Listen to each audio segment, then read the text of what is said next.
Hi guys అందరికీ. అందరు ఎలా ఉన్నారు? సో ఈ మాసం అధిక మాసం కాబట్టి మేమందరం కలిసి శేషుమామని భోజనానికి పిలిచాము. అధిక మాసంలో ఎందుకు పిలవాలంటే అధిక మాసంని పురుషోత్తమ మాసం కూడా అంటారు. ఆ పురుషోత్తమ మాసంలో పిలిస్తే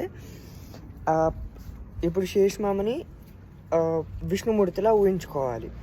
ఇంకోటి శేషుమామ వాళ్ళ భార్యని అంటే మా అత్తని లక్ష్మీదేవిలా ఊహించుకొని వాళ్ళని భోజనానికి పిలవాలి.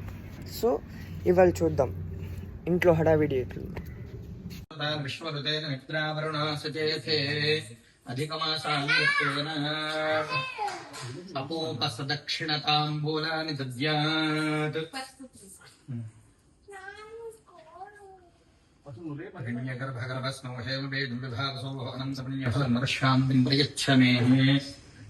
పట్టుకుంటాం. వస్త్రం తీసి మీరు చూడాలి.